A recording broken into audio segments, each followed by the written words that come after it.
Welcome to Popcorn Talk, featuring movie discussion, news, and interviews.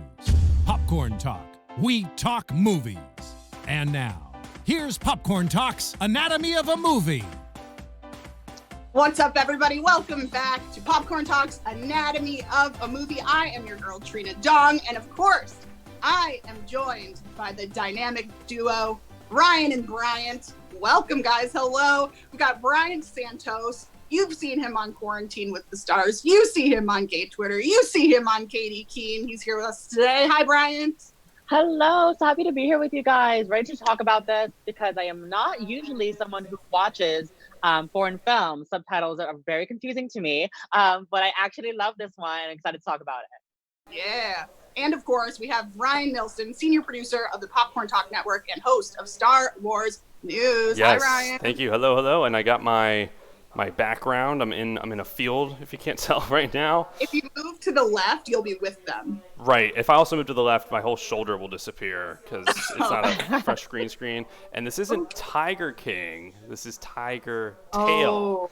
But I'm curious to see what the crossover was of people who thought this was Tiger King and then just happened upon this incredible movie we're talking about today. Absolutely.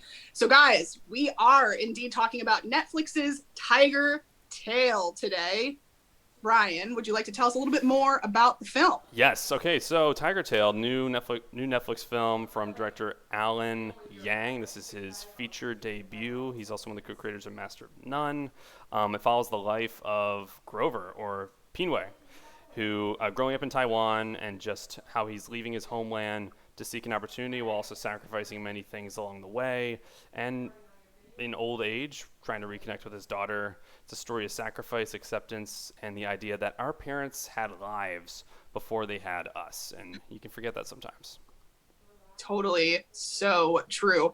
Well, thanks for starting us off. Let's talk about overall thoughts. Bryant, what did you think? Well, yes, like I said, it was definitely not my first go-to movie, but I'm really, really happy that I did watch it. Super, super sad. And that the whole family dynamic is obviously the big arc of this movie, which I absolutely loved. The idea of, chasing that American dream and wanting something more for yourself than what the life that you already had was, and having to leave people behind to pursue that dream was super, super impactful for me. I love seeing that.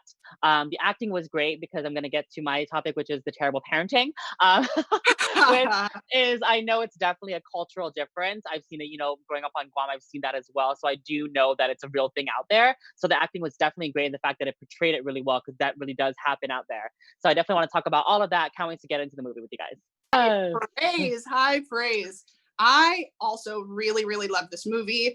I have a connection with it. I am the daughter of an Asian immigrant, so there are a lot of things that connected with me throughout, which we'll totally talk about. But what Ryan was saying earlier about your parents having lives before you, it's very interesting to watch what we all have no idea about. And I think we all can relate and see ourselves in, whoa, Dad did that? Yeah. Mom did what? So I really liked that part because it did help me empathize a lot with maybe a side of a story that I didn't know. And also the acting. Oh, the acting, the writing, the directing, the story, the whole thing. I thought it all came together perfectly. It really did. It's so good. It's a heck of a film. Yeah, absolutely. So let's get into our topics of the day. Bryant, I want to start with you.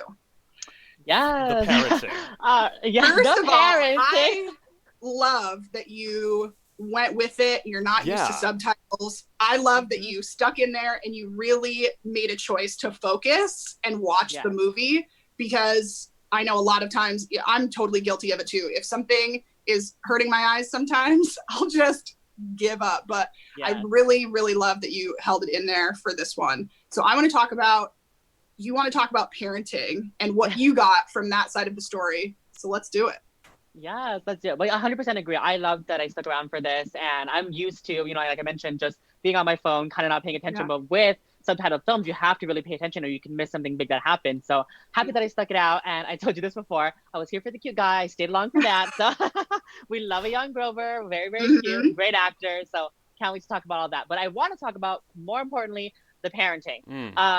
So this dynamic between the father, Grover, and the daughter, Angela. It was such a roller coaster, and at all the time you couldn't really tell who you were feeling for. Like I felt so bad for Angela all the time because I was like, why is her father not being there for her? Why is she having this relationship with her father? But as we saw all this backstory with Grover, we see that he's been through so much, so it's obviously hard for him to connect with anybody because of all the things he's been through. So I want to get your guys' take on that. Trina, how did you feel about that? You mentioned your daughter of an immigrant. Tell me all about that. Yeah, I think that it is very difficult to understand where they're coming from because you grow up in such a completely different world. And so I totally empathized with her the whole time that she was just like, Dad, can you talk to me? Dad, can you say something to me? Dad, can you do something other than stare at me and say one-word answers? And, the reason why he cares about her job so much and her boyfriend and all of that is because he really just yearns for the stability that he had to work so hard for.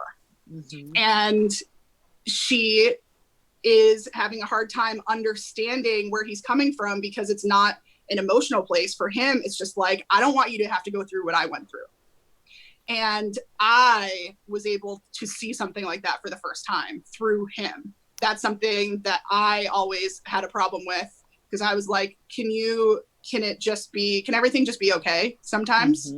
But the worry of making sure your kids don't have to, in my case, literally fight to get on a boat to go somewhere to maybe have an okay life gets lost in us because no matter who we are, we have privilege just because we were born here. Yeah. And absolutely. So, yeah. I love that. I love seeing your take on it because I definitely couldn't see it, from my own perspective. I had to see it from the eyes of how they were seeing it and how you portrayed it from someone who is relating to it so much. So I 100% love your story. Thank you so much for sharing and thank you for really portraying that on screen. Yeah. Ryan, what'd you think? I was going to say, I think what's interesting about this movie and what I think can make it more appealing to people who don't typically watch a lot of foreign films or films that just aren't strictly English speaking is, it has this immigrant story element to it, but I think there's something in here that can resonate with everyone. Not only on the immigrant side of it. I think just the idea that our parents had lives before us and they didn't share anything. They might have secrets and they might have done things. And what was great about this movie was through the flashbacks, we as the audience get to experience those moments with the main character. And then once we see him all grown up, you have a bit of sympathy or a better understanding as to what he's gone through exactly, and you can kind of see what flaws along the way he's come to realize and regret, and then also that he just hasn't even got by or accepted yet. And I just thought that was so deep and moving, and it wasn't over the top. I thought it was very underspoken, and there's this great little music beat that runs throughout the entire movie. I don't know if you it's kind of eerie. I'm like, a little bit. Yeah. But it keeps you very with it. sad. Yeah. It's a good theme. I think he even plays it on the piano in the apartment in New York at one point, and then you hear it. I didn't even notice the same rhythm when they're dancing in Taiwan. It's the same exact beat each time. Yeah. Just different levels of it. It's a really interesting film. Absolutely. Well, that's what we got. And Bryant, now what do you think? I love it, honestly. Like I said, I didn't see it from that perspective, but now I 100% do. I know that there's so many people out there that relate, and I love that we're seeing that. Just the entire message about visibility and representation of not only this diverse cast, but this diverse storytelling. We're not used to seeing this kind of story, like you mentioned, from going through it, that it actually does happen. So I love that they portrayed that on screen. Such great acting. So while the parenting did get to me because I've never seen that, it should get to you though. Yeah. I was definitely just like, oh my God, I'm worried about her. I'm worried about him, so it was definitely such an internal struggle, but I'm happy that they portrayed it like that. Well, let's move on to something that I wanted to talk about, which is kind of based on what we were talking about, but the trip to the American dream. Oh. So like I said, it's something that I never, I guess, childishly never bothered to really look deep into before actually watching this film. And so I'm so glad that it happened. But the most heartbreaking thing that happened in the entire movie for me was when he left his mother. He had just left his girl. he leaves his mother, and he doesn't, culturally, it's just wasn't what was going to happen, but he doesn't even hug her goodbye. Oh my gosh. And he doesn't make the connection that we as Americans would be the thing that we would do probably for like 20 minutes. Yeah. To a parent or to a loved one that we were leaving so far behind. And then knowing that she wasn't going to go there how he wanted, when we learned that was so sad to me, because he left literally everything for probably about 15 years of a mediocre life, at best.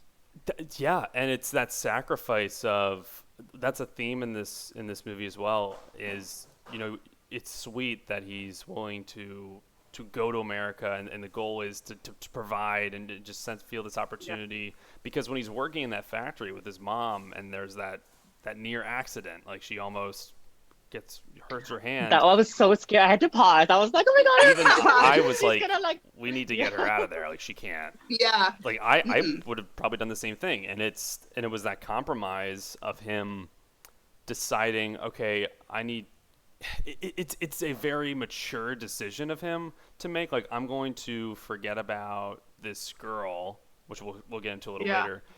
But just because I want to go take care of my mom. And I think he had good intentions.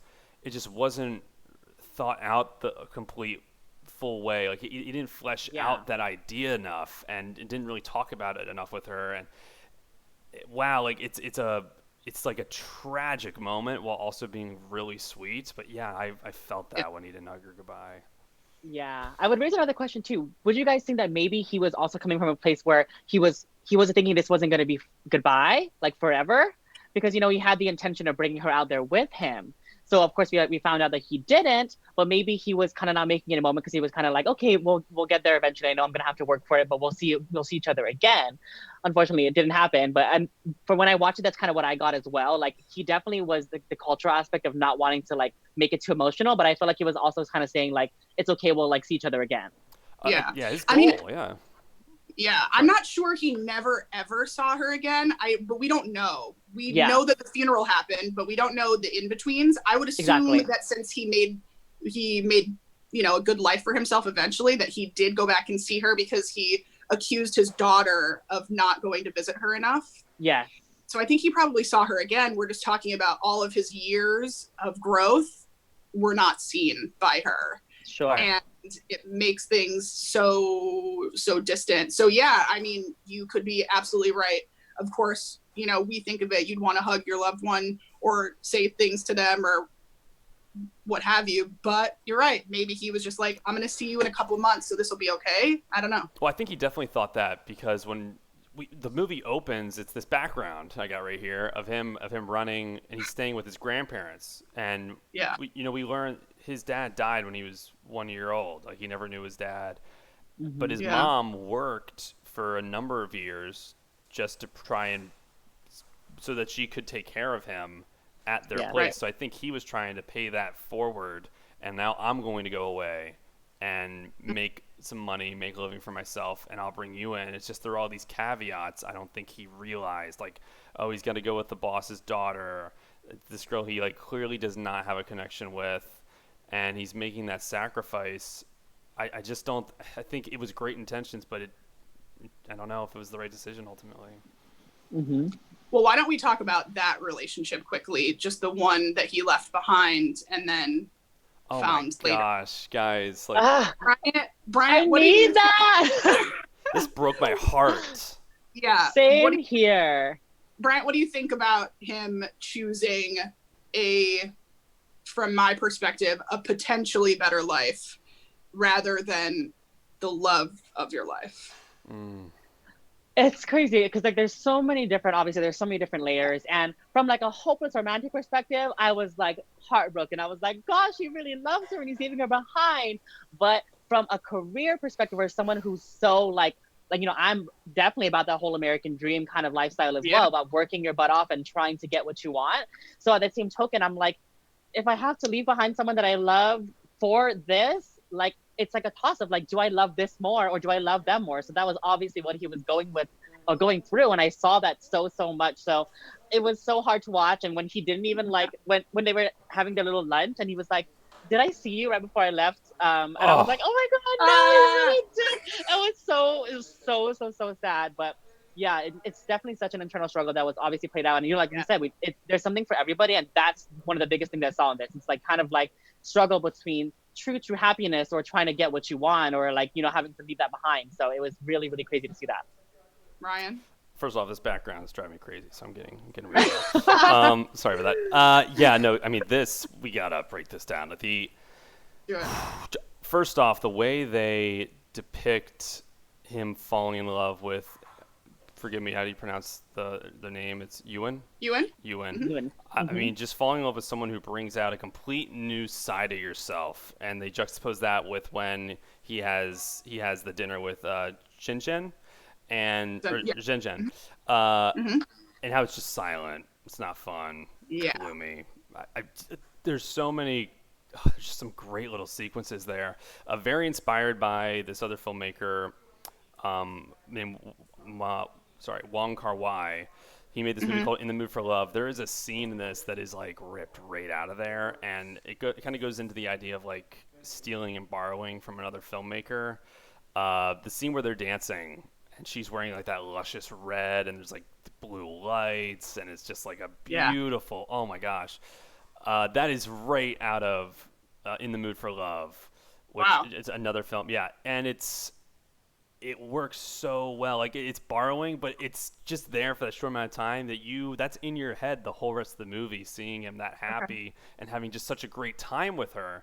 So when he does come to that decision that he needs to leave. I understand his decision, but it's heartbreaking because that just clearly is the person for him. Like when you meet that person who brings out a whole new side of yourself. Yeah. Wow, they portray that so beautifully. And like Brian was just saying, we got to talk about when he logs on Facebook. And so cute. Dude, so cute. A senior on Facebook. Cute. Oh my gosh. A senior. So cute. But the rest of us wait for answers for days, if not forever, the end of time. And she fast. So he's lucky. Dude, and he's lucky that she was on that Facebook tip, because the rest of us just like get lifetime ghosted when we try I've been ghosted. Yeah. And I don't know what you were thinking when that whole thing was going down. She's like, I'm gonna be in New York next week. We can hang out. They cleverly show, like, they crop out some of the Facebook profile, like you don't see everything, and they kind of lead you to believe that she's solo or she's just hanging with her dog, and she might still be back in like Taiwan. So true. And then when you're there, like in the back of my mind, I'm like, oh, she's probably gonna reveal that she's married, she's done all this. And what could have been really cheesy of a reveal, I actually didn't think it was. You could tell like he already knew. He saw the profile. Yeah. It was a reveal for us, the audience, but he knew. And his performance in that scene. It's so subtle. Good. Like he just has a tiny bit more pep in his step, just like a small grin. Yeah. And then when he said it, she was like, and I was like, no. Really sad.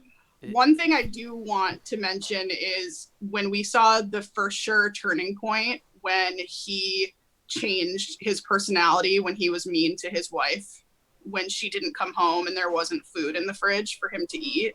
And then suddenly he went from this guy that we'd been seeing, this carefree, loving, hardworking young man that shined with this other woman. And then we see the moment that he mistreats her, because he was treating her pretty well in New York.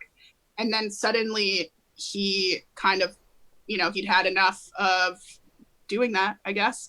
And then that's the personality that we got for the rest of time until he re-meets up with Ewan. And that was heartbreaking, because he spent all of those years not being his happy best self because of this decision that he made. And so I thought that was definitely a very introspective moment for all of us. I think you can, learn something from that, but very scary. It was right after. That scene was really interesting. You're right. That is the turning point, but it follows both her, I think, eating at the friend's house for dinner, Yeah. and also Yes. him getting off the phone with his mom, and Yeah. her saying like, "Hey, we can bring you here. You can retire in peace. You'll be good." And she never wanted to do that. I think No. the big difference between what she did for him as a child and he's doing for her in old age is this is a new country, and this isn't where you're gonna grow up and like kind of spend the rest of your life. This is where you're gonna retire, and why would she want to change country Yeah. where she knows no one? And I think that was something he just didn't want to face, so he took it out on whoever was with him. And Yeah. it's tragic, but what's so interesting about it is it's not cliche. You know, we've seen that kind of relationship in a lot of movies before, but now that we have that context, like it's a tragic understanding of that situation. Absolutely. Definitely. So much. I've said the word heartbreak this episode more than I maybe ever have in my life. Let's get into, Ryan, the final shot. Oh my gosh. Well, I think the final shot encapsulates the whole movie, but it's that relationship with Angela. We haven't talked a lot about Angela for this review. And first off, again, another incredible performance. But the snippets we get of her throughout and just slowly piecing exactly who she is together from his perspective, and the one flashback of her at the piano recital, like Oh my god. OMG. I would have hit my dad with that piano, like seriously. But that sets the tone. That's the expectation. And another amazing So detail. much pressure. The absence of this brother. I guess she had a brother who was an incredible musician, and we never see him. But he was clearly the successful child that was successful in what he wanted, like the music. Like he's been fascinated with piano ever since he moved to America, and she just could never be that. But she ends up doing her own thing and still wanting that acceptance. It's a great little thread throughout the entire movie that, in the end, it just comes full circle. And I mean, guys, what did you think of? It's before the final shot, but what did you think of that scene after Chinese New Year, where he finally opens up to her? I think that it was a win for her, because it's very lucky that he took the advice of other people that were saying, you gotta see it from her perspective, and it does tend to be our mothers, right? Sometimes that's like, hey, Dad, sympathize a little bit with this adult human now. It's not a kid anymore. Learn where she's coming from.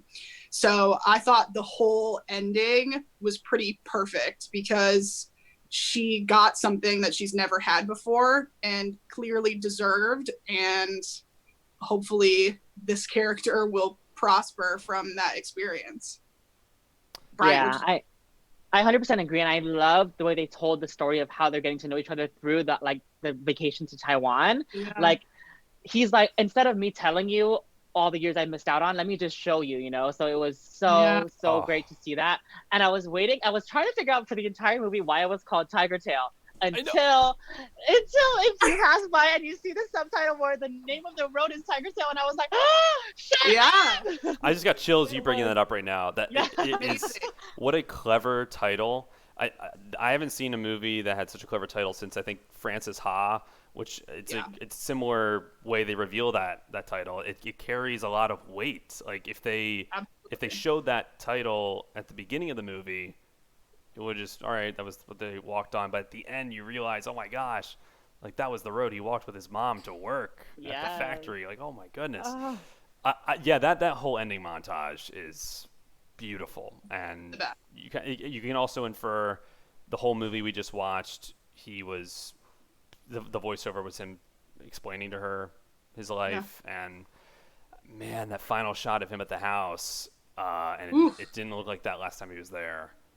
And just going back through the windows and seeing them in the frame was like harrowing. And also watching from her perspective, watching someone that's always been so tough and so hard, and to not say how he feels or show any sort of emotion other than for him to completely break that for her. That's we don't want him to feel like that, obviously, but we kind of do, right? Because he needs to feel something, and she needed to see him feel something, and that to me was the perfect ending that this could have ever done, because at the end of the day, it's about this man's story, and it leaves us hopeful for the rest of his now life. He can heal. Now after you open yourself up to feel, now you can heal. Absolutely. It's perfect. Oh. Yay. I would also like to celebrate Bryant for, I didn't even catch the Tigertail thing, and that means you were focusing. I was literally like, off, do not disturb. I was like, look. I remember my jaw was like, that's the name of the street. Yeah. It was crazy. That's so good. All right, guys, let's get into these ratings. First, I'm going to tell you about what Rotten Tomatoes has to say. What do they have to say? So, another interesting, so the tomato meter is 79%. Interesting. That's pretty good. Interesting. Audience score, 72%. Where?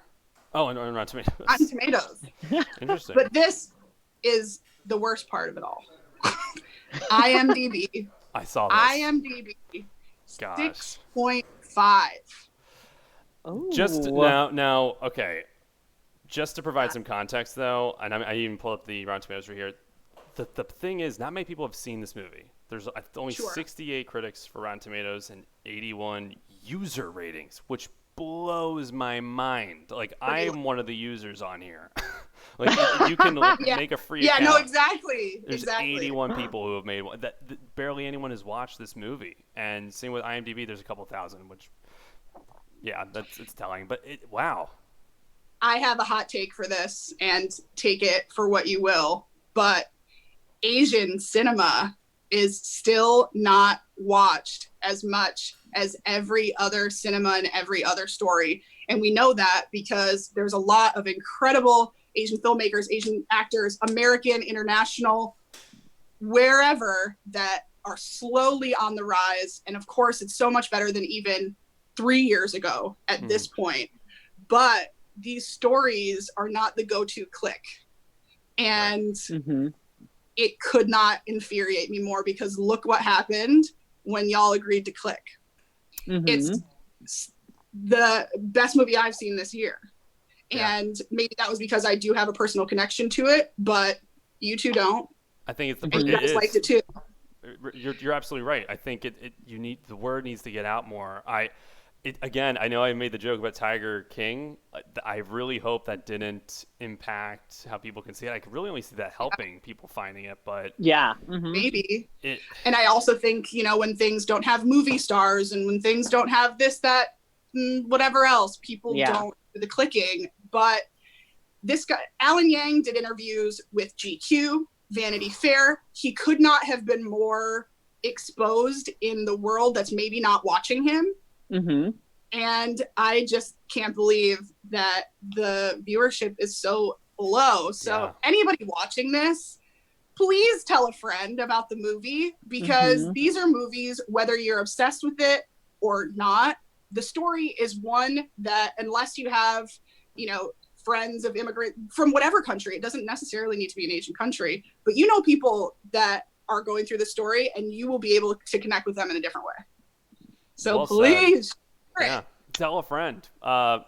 Do we want to get into ratings real quick? Yes. Bryant, I want yours first. Set up. Okay. Set up. God.